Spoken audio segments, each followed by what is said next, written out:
What's the weirdest thing you've seen happen at a friend's house that they thought was normal? When I was in about first grade, my best friend at the time had a lot of temper tantrums. We were having a sleepover, and I fell asleep in her bedroom. In the middle of the night, I woke up in a different bed with her father.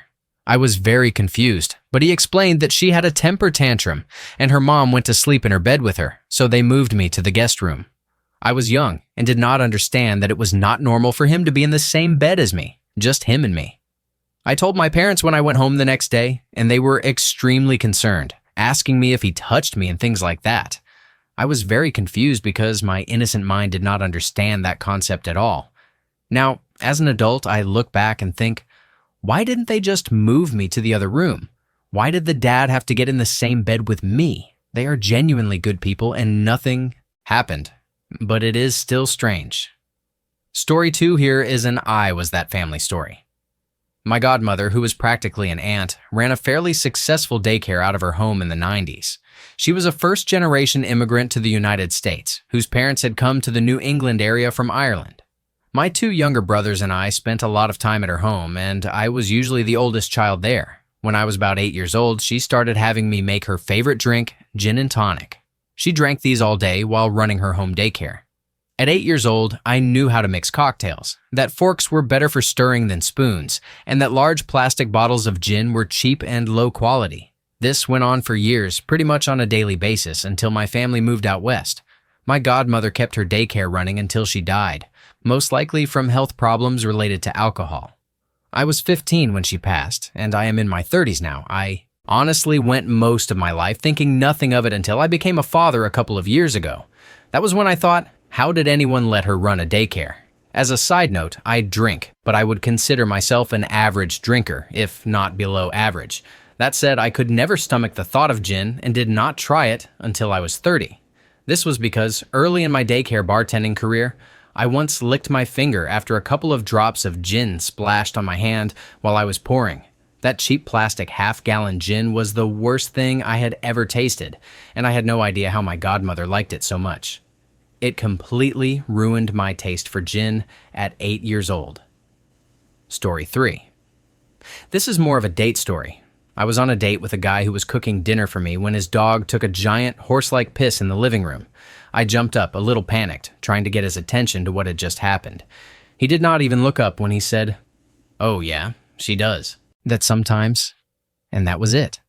I asked if there was a towel and some disinfectant I could use to help clean it up, and he said, "I'll just throw some Febreze on it after dinner." That was when I suddenly realized the musty smell I had noticed earlier was not from his cool rustic cabin being under a canopy of trees, and that the floor in the same spot that bowed when you stepped on it was not just because it was old. I ate dinner at a table that was a couple of feet away from the dog toilet, then I left. Absolutely disgusting. Story 4. I went with a few friends to one of their family's house for a birthday party when I was about 15 or 16. We smoked weed, went swimming, and had a great time. After eating, we settled in to watch a horror movie.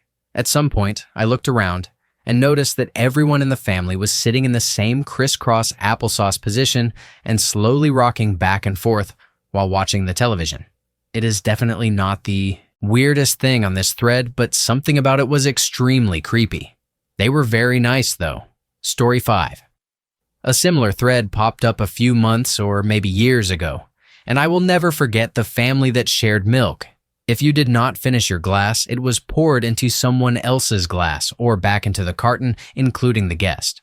For some reason, drinking someone else's backwash milk is completely repulsive to me, and that story has stuck with me ever since. Story 6.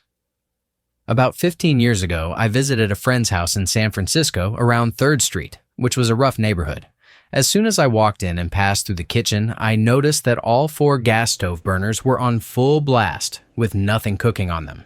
There was no vent, and you could clearly see a large burn hole in the ceiling that went all the way through to a second-floor room. His mom was upstairs in one of those rooms, far from the kitchen, watching television at full volume. Long story short, they were using their gas stove as a centralized heater for the entire house. I am a certified fire safety director at my job, and this nearly gave me a heart attack. Story 7. I went to a sleepover at this girl's house and her mom was obsessively taking pictures of us all night. At one point, we were watching a movie and my friend passed out. Her mom, and I swear this is true, pulled out a huge newscast-style heavy-duty camera and started recording her daughter sleeping for a solid 5 minutes. I have trouble sleeping, so later that night, when we were all in the bedroom, I was lying on the floor staring at the wall in the dark. I was facing away from the door, lying on my side, when I heard the door creak and some footsteps. Suddenly, the darkness lit up with a flash. I got up just in time to see the door closing. I knew it was her mom taking pictures of us. The weirdest part is that it was about 3 in the morning when that happened, which means her mom either set an alarm or stayed up that late waiting. Story 8. When I was younger, my dad passed away. My mom remarried and had 2 more kids, and I was moved into the basement. It was an unfinished basement, but I did not think much of it at the time because I was 10. I had a sheet blocking off my area from the laundry space. The walls were bare concrete with exposed wood beams and piping across the ceiling, and a cement floor. I used a heater and a dehumidifier because it was cold and humid. When I used the heater, my parents would tuck the sheet in around my bed so the space would warm up faster. My parents did not allow any of my friends over, and my brother and sister were not allowed in my room. Distant family members never stayed over either, and during family gatherings, I was told to go into the guest room instead of my room while people were there. At the time, I thought it was cool that I had a huge room and no one could mess it up. My family went on vacations every year without me, from when I was 12 until I was 18. I stayed behind to watch the dog in the house. During one of those trips, when I was 17, I invited a friend over. They pointed out how messed up it was that my brother and sister each had fully furnished bedrooms with televisions. There was also a fully furnished guest room with a television, and I was living in the basement with sheets for walls and bathroom mats on the floor. I completely dismissed it because it was normal to me. It was not until I was 20 that I found out the family trips I did not go on were paid for with money I received after my dad passed away. I'm sure some of that money went toward food, clothes, and things I needed, but it still really messed me up. My brother and sister do not remember any of this, and when I bring it up, they always defend my parents, saying we were raised right and that I chose not to go on vacations. They also thought the guest room was my room. Story 9. I had a friend in high school, and we are actually still friends today. His mom was a hoarder. There were narrow pathways throughout the house, but it was filled from floor to ceiling with junk. In the hallway leading to the bedrooms, she had stacked every newspaper she had ever received. They were tied up in bundles. When you walked down that hallway, he would warn you not to touch the papers because if one row fell, it would take a couple of hours to dig yourself out. Story 10. My family was very comfortable, and my mom always babysat lots of kids from around the neighborhood. Her place was basically just where the kids hung out. Once, there was an emergency with my dad, and my mom really needed someone to watch me overnight. I ended up staying with one of the families she babysat for. They were really nice people, and I was already close friends with their kids since they were at my house every day. It was a new experience, though. This was the first time I had ever seen people living in real poverty. I tried to be kind and not say anything, but some parts were a real shock. The toilet did not work, but they had just continued to use it until it was piled up to the seat. We had to unscrew the light bulb to turn off the lights because the switch would shock you if you touched it. I felt really bad for them. It was a real eye-opener for me as a kid and gave me a much better understanding of exactly why my mom babysat and fed all those kids. Story 11. My cousin and I went to visit a mutual friend one afternoon and ended up being asked to stay for supper. When we agreed to stay and eat, our friend Ray yelled to his mother who was in the house preparing dinner. "Hey Ma, is it okay if they stay for dinner? I can run out to the barn and bring you 2 more birds." I'm thinking to myself, damn, we're going to be eating some fresh chicken or turkey tonight. Since I knew our friend and his family were some good old country folks who had a barn, chickens, and other animals running around. To my surprise, our friend Ray walked over to his pigeon coop, grabbed a couple of birds, then brought the birds inside and gave them to his mother to pluck and cook. When we all sat down to eat a little later, our friend's mother brought a large serving plate with like 6-8 birds out of the kitchen and proceeded to put one each on our plates. That evening, I was introduced to squab. And yes, It tastes like chicken. Story 12. I stayed at a friend's house when I was probably 10 or 11, and we had a sleepover one night. We stayed up really late playing games and just talking. Around 3 or 4 in the morning, his dad came in, frantic, saying he heard someone breaking in upstairs and that we needed to leave immediately. We walked out of the house, and he told the neighbor they needed to leave too. The neighbor looked extremely worried and pulled out her phone. We drove to another place, and he got us some food. Eventually, an ambulance arrived, and so did the neighbor, because apparently the father was schizophrenic and having an episode. There had really been no break-in. Obviously, my friend knows this now, but back then, we genuinely believed him. Story 13. I had a friend whose family lived on a huge property and kept cows for the property tax exemption. Not unusual. He told me to come by to get some purple ringers he had collected for me and invited me in to meet his parents. I swear, there was a full-size cow just chilling on one of their couches in the living room. That sight was way wilder than any hallucinations I experienced later. Really nice people, though. Story 14. Growing up in rural East England, I had a friend who lived on a working farm. They had the stereotypical big English farmhouse, lovely old place, with no flat floors or straight walls anywhere.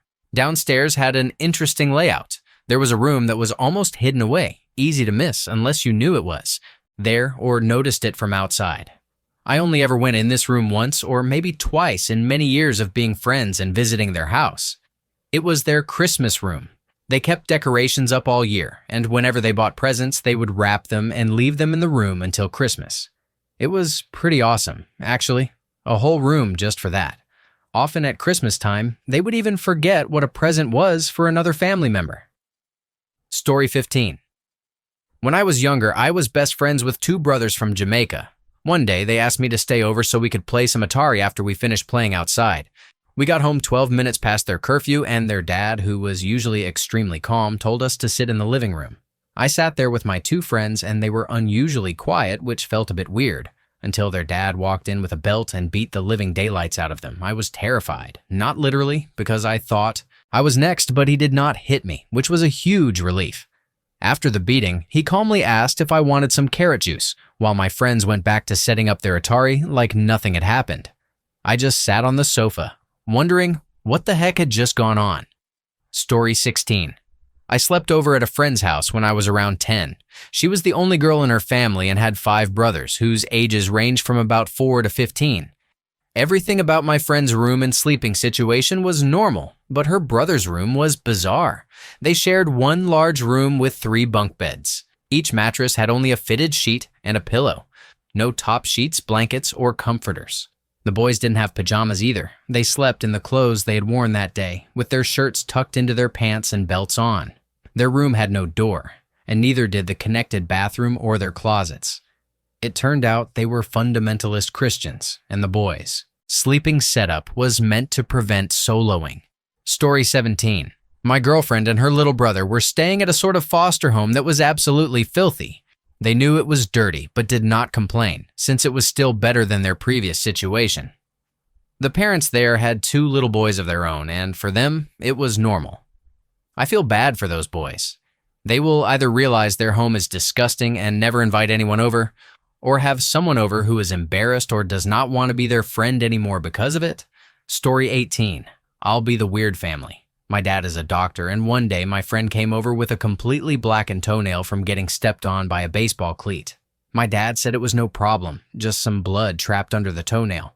He explained that we could relieve the pain by puncturing a hole in the nail to let the blood flow out. He then got out a Dremel, sterilized a new drill bit, and drilled a small hole in my friend's toenail. Blood shot out of the hole into the air. My friend and I were screaming and laughing the entire time. It worked, and my friend was instantly relieved of the pain. My friend asked if this was normal in our house. I told him that my dad had always been the go-to for caring for friends, neighbors, and so on. But this definitely took the cake as the most memorable procedure he had done at home. Story 19.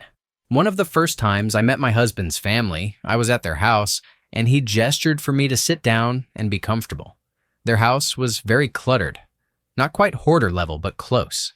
They had a couple of couches facing each other, along with some other chairs. Not knowing the rules, I sat on one of the couches, which was covered in stuffed teddy bears. I swear, it felt like I had sat on live bears. There were probably 20 to 30 small to medium-sized stuffed bears on that couch. My husband's mother and twin brother visibly reacted as if I had damaged the bears. They weren't even antique bears. That was when I was told that the couch was for the bears, and only for the bears. No one was allowed to sit on it. The bears all had little beaded necklaces with their names on them so they could be told apart, since they were all the same brand and style. Story 20. When I was 7, I went over to play with a new friend, and she asked if I wanted a snack. I said sure, and we went into their playroom, where there was a mini fridge completely stacked with candy, full bars of everything. She casually tossed me a pack of Rolos.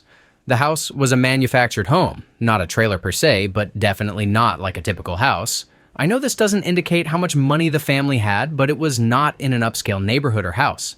I was amazed by two things. First, the sheer amount of candy, the largest I have ever seen even to this day. And second, that she and her siblings had free access to it at such a young age. She was surprised at my surprise and asked what I kept in my snack fridge. I told her I didn't have one. And then it was her turn to be absolutely gobsmacked at the idea that I didn't have a mini fridge full of candy at my disposal.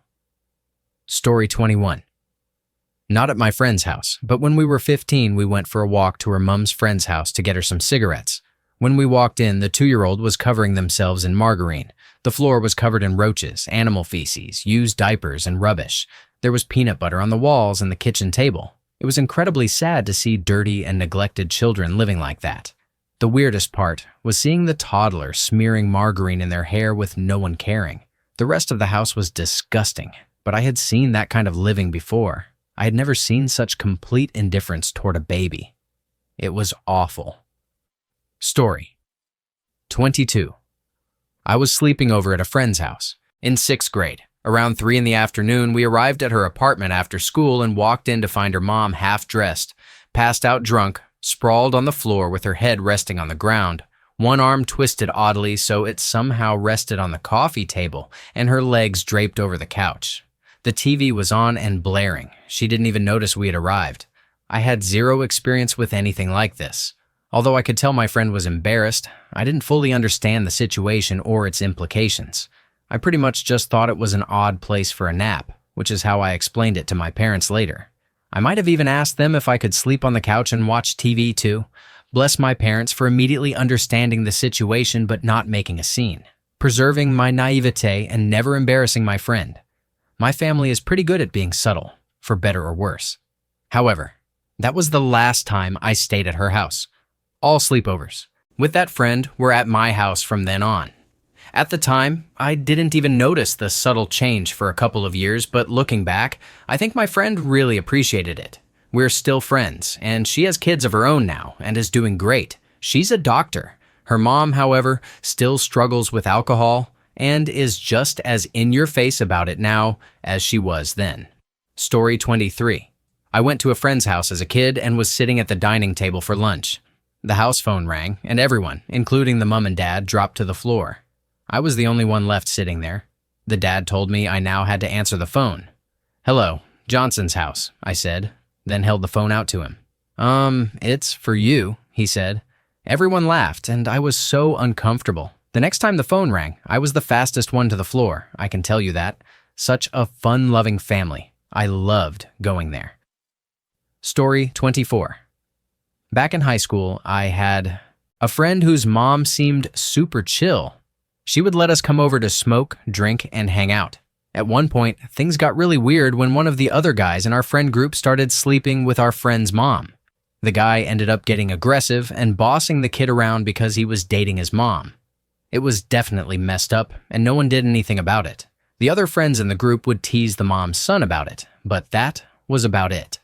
Story 25. I went to a girl's house in primary school. I'm ashamed to say it was because I felt bad that she was getting bullied at school, and in hindsight, she had a learning disability. She was nice though, just sometimes said really uncomfortable things for an 11-year-old.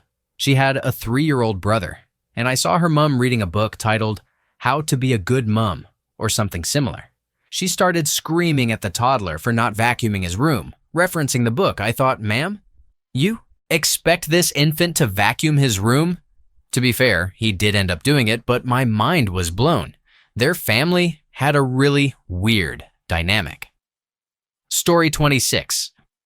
When I was in junior high, I went over to a friend's house for the first time. His parents were hoarders, and their basement was waist-deep in newspapers, magazines, junk mail, catalogs, phone books, and other loose papers. You had to crawl over it to get to his room. He acted like it was no big deal that the piles of paper were higher than the couch, or that an avalanche happened every time he opened his bedroom door. That was the only time I went over. Story 27.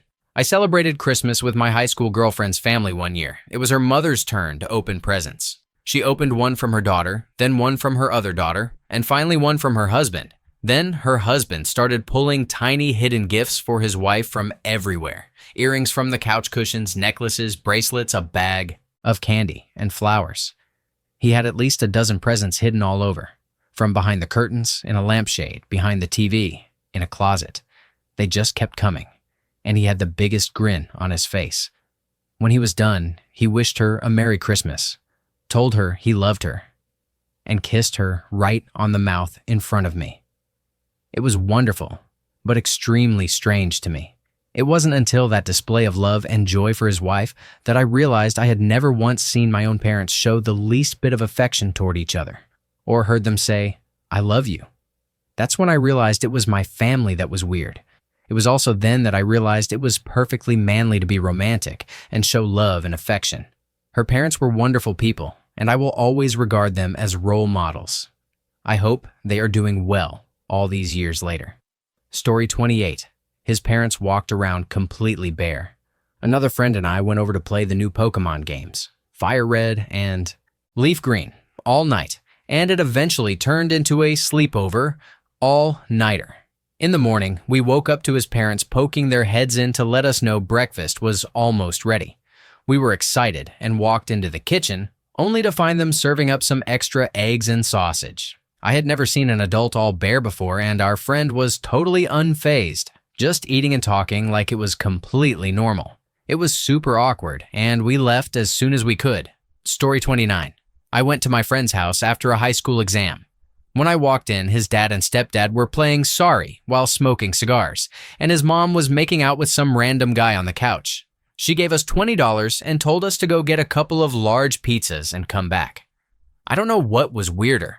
My friend saying, "It's not even my dad's week with me," in disbelief, or when we returned to find his dad and the makeout guy gone, the table set for pizza and his stepdad, and mom acting like it was just a normal Wednesday. Story 30. I grew up as a Jehovah's Witness, and my mom encouraged me to be friends with people within the religion. One girl I knew was only allowed to interact with others in the religion, so she was homeschooled. She was permitted to watch one movie or one TV show a day, rated G or PG, with parental approval. 3 of us, all age 16, watched The Lion King 2, and then her parents made us go to bed at 7:30 in the summer. She also wasn't allowed to have any posters on her walls, as that was considered idol worship. Her parents came in to approve our prayers for the night. I left, feeling really bad for her. Story 31. This happened when I was about 6. I needed to use the bathroom at a friend's house, and he led me to his parents' bathroom. The place was filled with all sorts of junk, boxes, magazines, an inflatable pool, and lots of other stuff. You could barely get in there. He pulled out a drawer from the built-in cabinet by the entryway and told me to pee in it. I thought he was joking until he went ahead and peed in it himself. I couldn't argue, so I peed in it too. Then he shut the drawer, and we went back to playing Ninja Turtles. I have no idea what became of that drawer, house, or family. Story 32. I have the opposite story because I had the weird family. In high school, I had a sleepover, and one friend went to the kitchen in the middle of the night and saw my dad inebriated, in his underwear and a stained shirt, on his knees in front of the fridge drinking mustard straight from the bottle.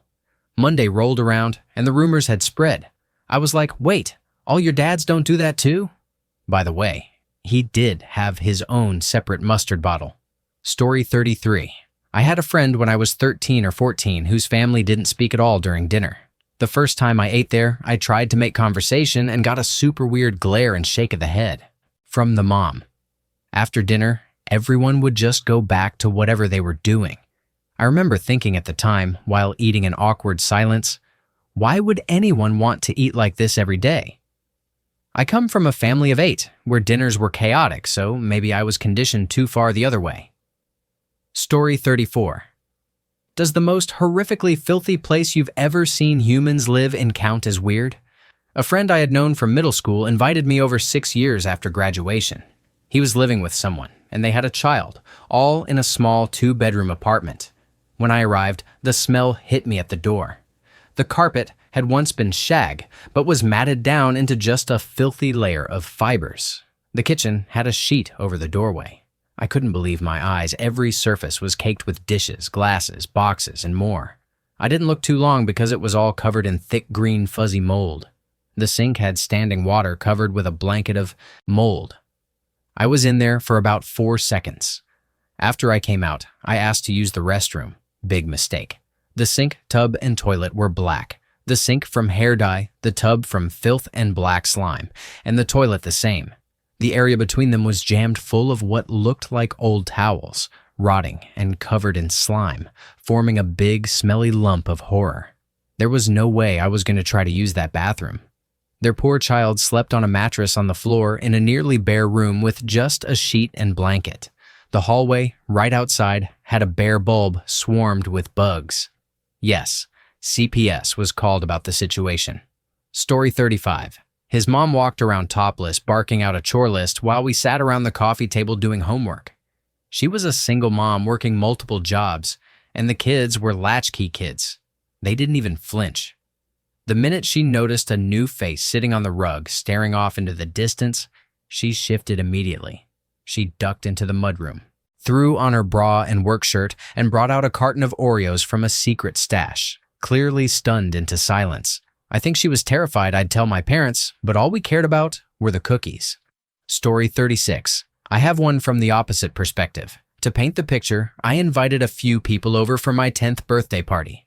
The plan was a sleepover with video games and board games. It sounded great to my nerdy friends and me. The day of the party, one friend got dropped off with me after school. We walked inside and there was no pizza yet, and the cake had not been picked up. I asked my dad about it and he started yelling, saying my mom would pick everything up on her way home from work. She would not be home until 7 in the evening at the earliest, and my friends were arriving around 4. After we left the room, my friend, who I will call Mark, asked if something was wrong and why my dad was so angry.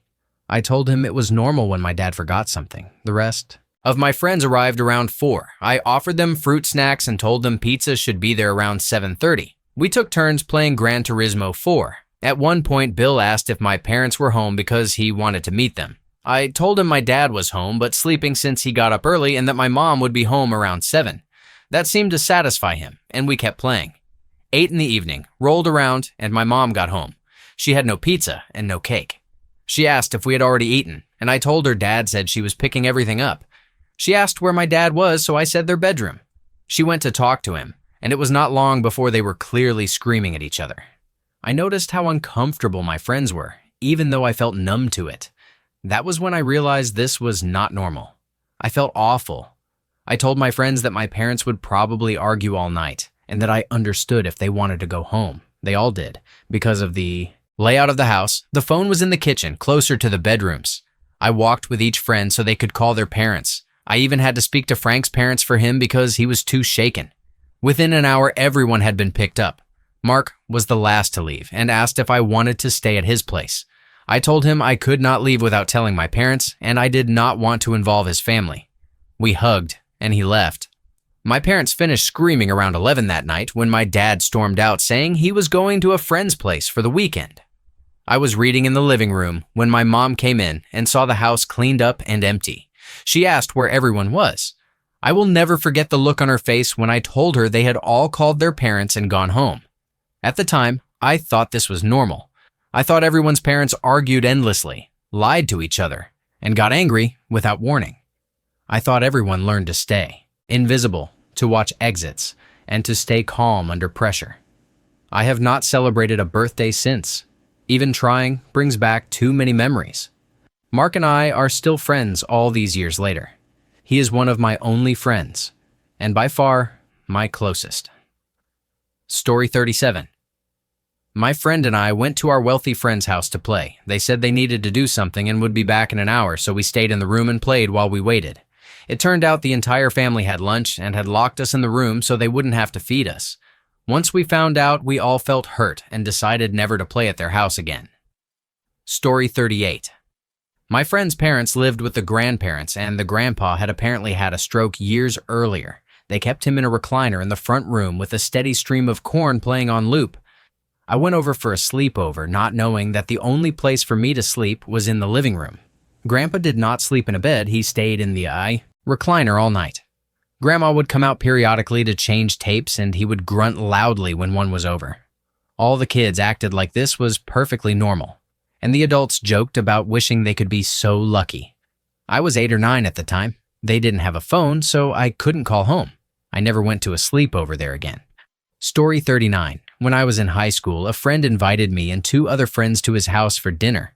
His mom served homemade bean soup, which was very good. Toward the end of the main course, she brought out chocolate cake for dessert. She cut each of us a slice and plopped it into our bowls, each of which still had about an inch of soup. We exchanged puzzled glances, but the family dug right in. Apparently, chocolate cake soaked in bean soup was completely normal for them. Story 40. I was about 12, visiting a friend who lived deep in the woods for the first time. They had 2 outdoor dogs, and one got loose and attacked the other. The dog that got bitten was much smaller and clearly injured. My friend's dad came out with a pistol and shot both dogs. It changed my life forever. I was raised in a house where dogs are family. My friend and his family didn't seem fazed at all. Edit. This happened around 1994.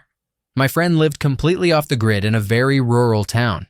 One dog belonged to my friend and the other to his sister. They were chained outside all the time and not treated as pets. The logic behind the shooting seemed to be that the sister's dog was too injured to recover, and my friend's dog had killed it. So they shot both. About 30 minutes later, we all ate dinner together like nothing had happened. My parents picked me up shortly after, and I cried the entire way home. After that, we only hung out at my house. Story 41. When I was 15, I was doing a nature program over the summer. I made friends with one of the girls there, and we hit it off really well. When we found out we lived near each other, she invited me over for a sleepover. Her family seemed cool, and I didn't have any issues at first. Later, I had to use the bathroom and asked where it was. The mom said they were having a little problem with the toilet. I didn't think much of it until I saw it. The toilet didn't work at all. They had just put a plastic bag in it. It was full of poop, pee, and even used pads, just sitting there for everyone to see. I almost gagged. I don't know how long they kept the bag there, but it smelled awful. Everyone acted like it was completely normal.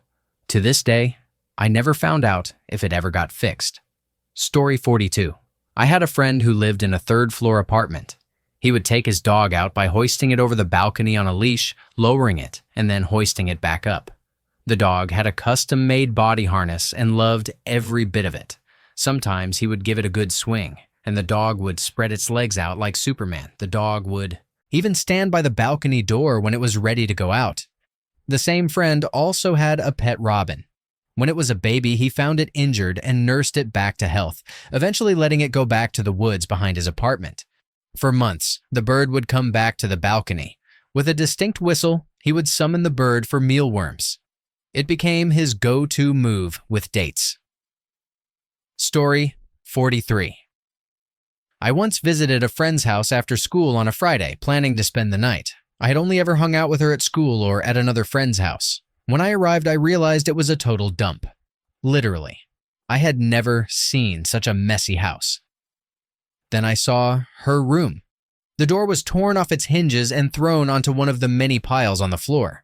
We stayed friends, but in my mind, I thought, no way am I sleeping here, and ended up going a neighborhood over to spend the night at another friend's house. Story 44, I was meeting my boyfriend's parents for the first time. He had told me they didn't get along, but everything seemed fine until the morning of the second day. We were all getting ready to go somewhere outdoorsy in winter, and his dad was already dressed and waiting in the foyer. I remember the pom-pom on his toque. I was on the steps with my boyfriend and his mom, who was speaking to me warmly. Then the dad made a mild comment about leaving soon. I barely even heard it. Suddenly, the mom, who had been speaking normally, shrieks at him at the top of her lungs. I don't even remember what she said, but he had somehow made her murderously angry just by mentioning that we should probably leave. The dad's pom-pom shook a little, but he said nothing. She then turned back to me and rolled her eyes, trying to get me to side with her. I just smiled nervously. The strange thing was, everything went back to normal immediately, as if nothing had happened. That man's life must have been pure hell. Story 45. I had a friend whose parents weren't really interested in taking care of him. He lived with his dad, and he pretty much made the rules in the house. We were about 6, and we could eat whatever we wanted. We would go outside and play in the street late at night. One time, he even woke his dad up and asked him to make us bacon. It was around 1 a.m., and when his dad said no, he threw a fit until his dad just gave in so he could go back to sleep. Another time, he rode his bike to my house, even though we lived miles away and had to cross a highway to get there. We didn't even invite him. He just said he wanted to come, and his dad said whatever. Story 46. I watched my then-friend's dog die of a brain tumor during her birthday party. Literally. The dog reeked like it was already dead, could hardly stand, and when it could, it just went in circles aimlessly. The family refused to euthanize her for no discernible reason. They were well off and had plenty of land, so it wasn't a matter of money, and it was obvious. The dog was suffering. It was a sleepover party, and by the afternoon after the party, the dog had died. They acted like it was completely normal, going about the party as if their dog wasn't occasionally convulsing in front of them. No panic, no attempt to comfort the dog, just like it was nothing unusual. Story 47. This is a conversation. My friend and I, both around 11 years old, were at her house talking about gross stuff. Toe jam, boogers, you get it. She mentioned that when her dad is in the shower, he squeezes yellow stuff out of his navel. I was floored. So many things wrong with that statement. You see your dad in the shower? Yeah, of course. Every Saturday is shower day. It's our bonding time while mom's at her conferences. Story 48. I had a friend in school whose parents had a very eclectic decorating style. They had traveled all over the world and collected unique, fascinating pieces, including weapons from different cultures. Being 13-year-old boys, we thought it would be fun to have a sword fight with some curved scimitars. Of course, we were too loud, and eventually his dad came in and caught us. Instead of getting mad about the notched blades, he grabbed a long sword from the wall and started swinging it at us like he was dueling to the death. We spent the next 30 minutes running around the house, dodging and deflecting blows from a full-grown man with a sword. Story 49. There was this crazy batty lady who was our neighbor when I was a kid. We lived in a small town that still had party lines in the early 90s, and fortunately, well, not really, we were on her line. She was rude and nasty, always hogging the phone. Anytime she was on it, which was often, and you tried to pick up, she'd yell at you to get off. But if you were on the phone and she wanted it, she'd barge in and yell at you to get off so she could use it. Why we tolerated it, I never understood. Her son was in my class. She was also extremely religious and believed children shouldn't have any toys. They could only play outside, never inside. So of course, her son always came over to our house to play. And of course, we didn't tell on him. Her mom was rude in every way. On the phone, in person, just walking into her house. She was a miserable person, and I cannot recall a single pleasant word she ever said to anyone. No one liked her, not at all. Story 50. I remember going over to a neighbor's apartment once and seeing what a true hoarder's home looked like. Piles and piles of junk, furniture, trash, and filth everywhere. There were apparently 2 gerbils, which I vaguely recall coming to see, but they would frequently get out of their cage and wander lost among the mountain of stuff. The 2 brothers who lived there just shrugged it off, brushing off as much debris from the couch as possible so I could sit on something that vaguely resembled upholstery. After the initial shock of seeing how hoarders live, I didn't really feel like playing Nintendo anymore. Story 51. When I was a kid, I went with a friend to visit another friend's house down the street. He had a Chihuahua, and it had pooped in the living room. It had been there for a while. Both parents were in the kitchen, just chatting, when my friend said, "Hey, check this out," grabbed a tortilla chip, dipped it into the poop, and fed it to the Chihuahua. They left the neighborhood soon after, around the time of the subprime mortgage crisis, and I wouldn't be surprised if they had a less than subprime mortgage. Story 52. I spent a summer in Sweden visiting a friend, and one weekend we stayed at his sister's house. She and her fiancé lived pretty deep in the woods, and when I first walked in, I noticed a small stack of round, empty butter containers in each room. When I asked, she said, "Oh, those are for the snakes." It turns out they had two mischievous cats who would bring in live snakes from outside and drop them randomly around the house. The snakes were small, non-venomous, and mostly just desperate to get back outside. During the day, if you saw a snake, you could pick it up and put it outside. At night, it was easier just to trap it under a butter container and deal with it in the morning. Story 53. I'm Sicilian. One time, I went to a friend's house and they made spaghetti because, hey, I'm Sicilian. I was watching her make the sauce when she started dumping in sugar like she was making Kool-Aid. It was absolutely the worst pasta I've ever had. They loved it, though. Story 54. I was sleeping over at a friend's house. Her whole house was a mess and smelled like the concentrated essence of an ashtray. We went upstairs to make the bed and found a storage room with a mattress covered in brown stains. She said I'd be sleeping on it. I thought she was joking, but she wasn't. There were no sheets or pillow, and mouse feces were on the floor. I was so flabbergasted that I didn't say or do anything, but if that happened now, I'd just go home. Another time, the same girl was complaining that her parents didn't clean their kitchen well. She mentioned her dad had taken the blender cup off the blender and there was a lot of nasty stuff underneath. Sometime later, she invited me over for dinner. I said I wasn't interested. She wanted to know why, so I told her that what she had told me put me off. She was very pissed, but I was like, "You were complaining about this though, so you agree with me?" Story 55. I was the only Asian kid in my neighborhood in Detroit. A white friend invited me over to his house. When I arrived, I started to remove my shoes. He said, "What are you doing? Come on in." I stepped inside with my shoes on. Not too shocking at this point, since my parents and TV shows had given me a heads up that wearing shoes indoors was common in America. The big surprise came when my friend invited me to his bedroom and then jumped onto his bed with his shoes on. He ran to his sister's room, pulling me along, and there she was, playing in her bed with her shoes on. I was floored by the shoes in bed thing and still think about it to this day. Sorry if I've insulted the shoes in bed, folks, but this struck me as super weird, and it still does. To be fair, it's not nearly as bad as barefoot airplane passengers who nonchalantly shuffle in and out of airplane bathrooms. Apparently, that makes the flight attendants gag too. Story 56. I had a friend with a big family. I believe they ended up with 6 kids, all with names starting with S.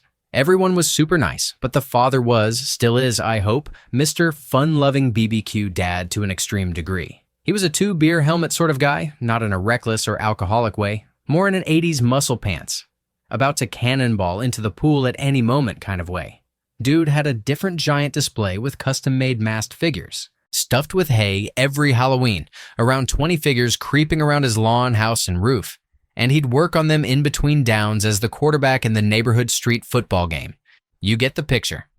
One day, my friend and I were standing around his driveway figuring out what we wanted to do when the guy came up and handed me, maybe 12 at the time, one of those giant novelty plastic cups from Yankee Stadium brimmed with Coke and ice. I neither asked for it nor wanted it, but I said thank you, took a sip, and put it down, probably visibly unsure of what to do next. My friend's dad corrected me and handed the cup to his son, who took a sip and passed it back to his father, who then took a sip and passed it back to me. We stood there drinking this giant unsolicited Coke for 10 minutes, one sip at a time. It wasn't harmful, but I've been thinking about how weird that seemed for more than 20 years. I never knew if I was the weirdo for having a family that barely even spoke, if they were the weirdos for expecting me to know they planned to pass a drink back and forth, or if we're all just a bunch of weirdos. And maybe I should just think about something else. Story 57. This one is unusual because it was an adult friendship, but I've always thought it was weird. I went over to my now ex's parents' house while I was getting to know him. They lived in one of those gated golf course communities, a big retiree house, very nice. I made him dinner and then realized they didn't have a trash can inside the house. There was a small recycling bin in the pantry, about 30 feet from the stove, fridge, and sink, and 2 giant trash cans in the garage. I asked him about it. Where was I supposed to put vegetable peels or food packaging? He fetched a grocery bag from the pantry, collected the scraps, and then threw it away outside. There were also no trash cans in the bathrooms, so I'm really glad I never went. Over there, on my period. He said it kept things more sanitary, but all I could think was what a huge hassle it was to haul everything out to the garage every time I needed to throw something away. Story 58. When I was 10 to 12, there was a neighbor family whose mom would punish the kids in a shocking way. If the kids were bad, she would tie them up, take them out to the garage, throw the end of the rope over a rafter, and then pull on it until their feet were off the ground. She would leave them dangling like that for an hour. The family thought this was a normal way to punish a child. Story 59. When I was about 10, I was at my friend's house with a few other girls our age. We stayed up late watching TV. At one point, my friend's mom came downstairs and said she had just finished clipping her nails. She then gave my friend the clipping from her large toenail. My friend put it in her mouth and began chewing on it while continuing to watch TV with us. When asked about it, she simply said, "It's good," acting like it was no big deal. Story 60. I had a friend in 4th grade, and it was my first time going to his house. I took my shoes off outside, as indicated by all the shoes in a shoe rack. Before I could step in the front door, his mom blocked me while yelling at him in their native language and then slammed the door. I asked him what she had said, and he told me, "I forgot to tell you the rules. You need a clean pair of socks to change into before walking in the house." I said, "Oh, well, I can definitely do that next time. We don't do that at my house."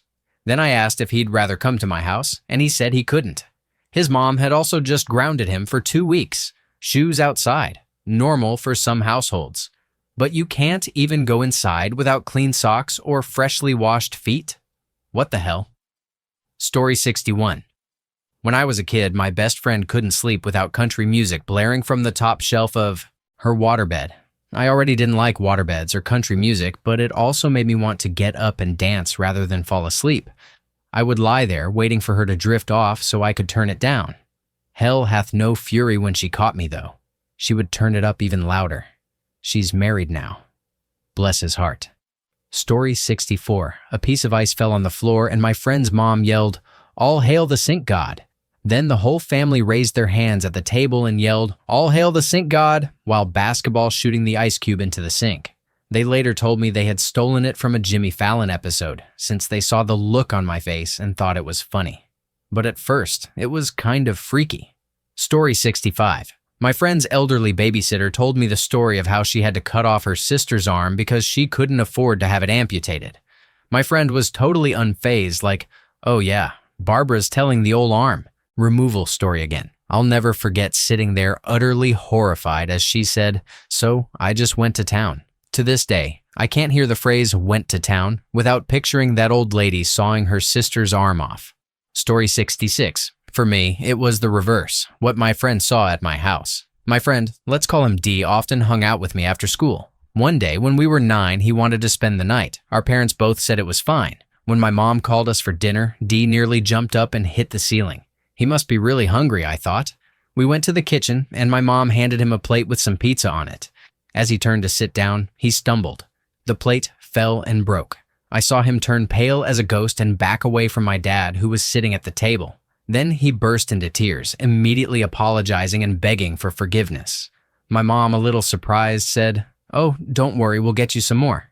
She kept glancing at my dad, and once Dee sat down, she asked my sister to eat in the living room.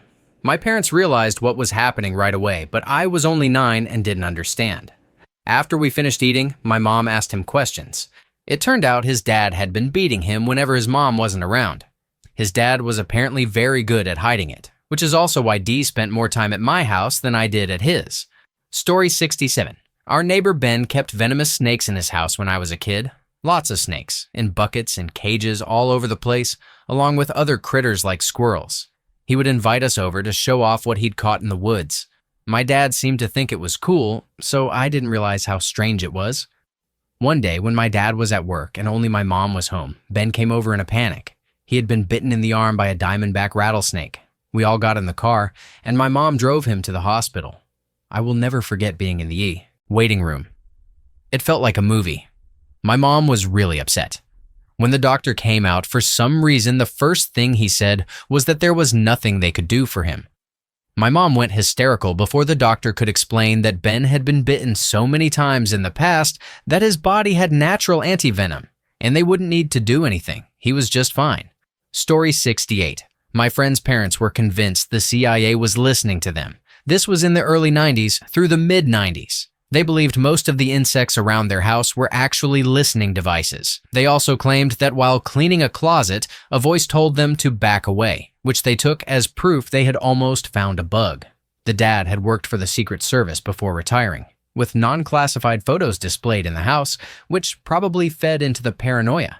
They would not let any of the kids watch shows that depicted the future unless it followed Revelations exactly. No X-Men, no Demolition Man, no Star Trek, and so on. Story 69.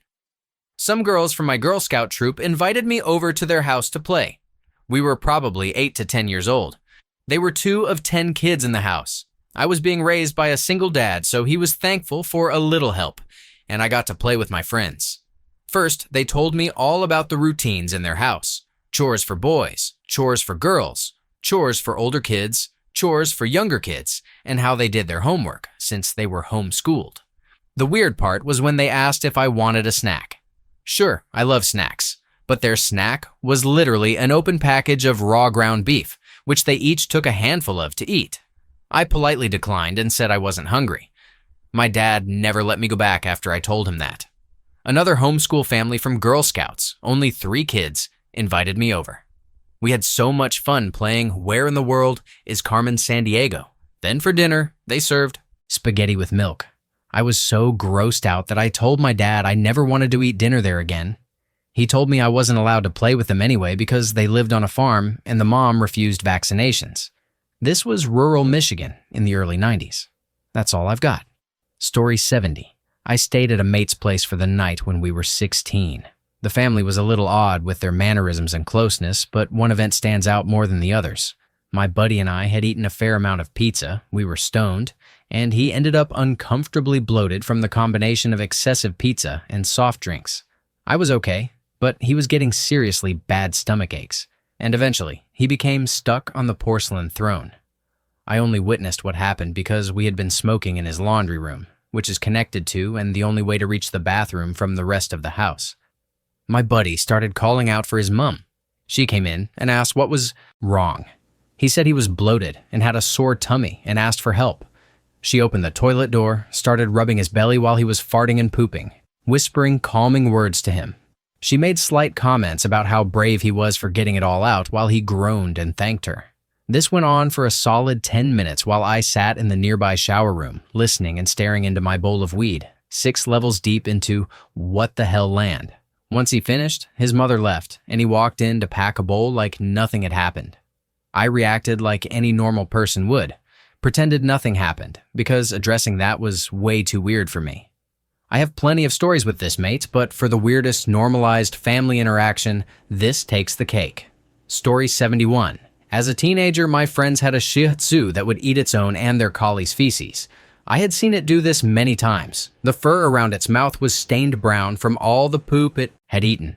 After its little snack, it would run into the house, and their mother would pick up the dog, say something like, "My precious baby," and kiss it on the mouth while the dog licked her lips. I would nearly barf witnessing this. I mentioned to my friends how weird and gross it was. Neither of them thought anything about it, even though the whole family knew the dog ate feces regularly. One brother even said, "A dog's mouth is cleaner than a human's mouth." Maybe so, but I'm sure that doesn't include a dog that just finished dining on poop. To this day, I can't understand how they thought it was normal to kiss a dog on the mouth, let alone one that regularly ate feces. Story 72. In 4th grade, the new weird girl in our class invited me to a sleepover in her fancy neighborhood. Being a decently nice kid from a lower middle-class family, I decided to attend. While she was giving me a tour of her house, I noticed her bedroom was absolutely massive compared to her parents' room. I asked about it, and she said that since she was an only child, her parents had given her the master bedroom so she could have a big space for all her toys. Okay, that checked out. She was an only child, and her room was filled with an insane amount of goodies. We played with some Barbies for a while, then went downstairs while her mom finished dinner. I told her mom how nice her house was and how cool it was that their daughter had such a big room. Her mom nonchalantly told me that their daughter had actually thrown a huge tantrum and demanded to switch bedrooms, and they couldn't say no after she put up such a fuss. Red flag number 1. Noted. Then we sat down for dinner. Well, her parents and I did. My new friend ate from a dog bowl on the floor. Confused, I asked questions. Apparently, she would only eat Dinty Moore beef stew at home because her parents refused to buy her actual dog food, and she insisted on eating it from a dog bowl on the floor. Her mom begged her to at least eat some peas at the table with me, but she only barked in response and never came to the table. After the most awkward dinner I've ever had, she started bossing me around. She refused to let me touch her computer mouse when it was my turn to make over my Barbie on her Mac, only let me watch her jump on the trampoline, and insisted I play with her hamsters in a very precise way. A few times, I messed up, and she literally screamed at me that I was doing it wrong. I had only one choice as a lone child in a house of crazies. I faked throwing up in her master ensuite bathroom, claimed I was homesick, and called my mom at 2 a.m. She arrived lightning fast and took me to Crystal's drive-thru. Yum, open 24/7, where I spilled all the beans about what had happened. Story 73. Just going to friends' houses and having their parents actually there always felt weird to me. My mom focused on work, so we very rarely saw her, growing up. We ate with our grandmother and then went home for bed, usually leaving before breakfast. Sometimes we didn't even go home to sleep and were sent to strangers' houses, at least strangers to us, for the night. I once asked a friend's mother how she had the time to go to school plays and be home for dinner, because my mom never did either. From that point on, that friend's mom came to all my school plays, even if her own kid wasn't in them. Even after my friend passed away, and now that I'm a full-grown adult with my own kids, she still messages me to check in. Story 74. Not a friend, but a date with a guy shortly after I came out. He lived in a house on an Air Force base with an engaged couple. One of them was absolutely berating his fiancée like hardcore emotional abuse. The guy I was on the date with just shrugged and said, "He's like this when he's drunk, just don't say anything." After about 10 minutes, I was like, screw that, and called the guy out. He immediately started digging into me, saying whatever he could, and I just shrugged it off and dismissed him. I told my date I wanted to leave, but since I'd been drinking, I was basically roped into staying the night there. It could not have been more awkward, and I was definitely not up for any fun time with this guy. I woke up, said goodbye, and never saw any of them again. Story 75. A friend of mine used to randomly say and do strange things, stuff like, "People are always spying on me." We were around 9 when he started saying things like that, and his mom would say similar stuff too. Everything really changed when we were 18 and smoking a joint with a group. He looked around at all of us and said, "I know none of you are my friends. I know you're actors." He was diagnosed with schizophrenia 5 months later, after he barricaded his door and pulled all of his teeth out with pliers. He's since passed, but I honestly didn't really notice anything being that wrong until we were older. His mom has schizophrenia now as well. Story 76. I was at a buddy's house playing Tony Hawk 4. He got into a tiff with his sister that ended with her throwing the remote straight into his face. Hard. He just brushed it off. I was like, what the hell, but kept playing. His sister ran to their parents and their dad stormed out and started beating the hell out of my buddy right next to me. My buddy tried using his feet to push him off, but his dad kept smacking him in the face, yelling, "You want a kick? You want a kick?" while hitting him hard. I just sat there doing 540 melons, feeling this overwhelming urge to leave. Afterward, he wiped his tears and asked for his turn to play as Eddie from Iron Maiden, since I'd typed in the cheat codes for all the characters while he was getting his A kicked. What a trooper. I really hope he's doing okay. Story 77. In high school, a friend invited me over. He had some chores to do before we could hang out, so he asked me to help. Sure, no problem. We went up to his bedroom, and he had me help haul 1-gallon plastic jugs full of what looked like apple juice outside so he could dump them out. There had to be at least a dozen jugs. I just assumed his mom was making juice, storing it in his room, and it had gone bad, so we were hauling it out and dumping it. Of course, he never actually said it was apple juice. I just assumed. On the last trip down, I asked why he had all this apple juice. He looked at me like I was an idiot and said, "Apple juice? Nah, these are piss jugs." Story 78. I went to a friend's house one day and eventually needed to use the bathroom. I headed in and was hit with a horrible stench, but it wasn't shit, and it wasn't coming from the toilet. I pulled back the shower curtain and found the entire tub filled with gross, dirty dishes. Apparently, when things got out of hand, they just started dumping their dishes in the bathtub. Later that day, his mom spent at least 2 hours in there scrubbing them. I'm not even sure she finished. Thank you for watching. If you enjoyed this video, be sure to give it a thumbs up, subscribe, and hit the bell icon so you never miss an update.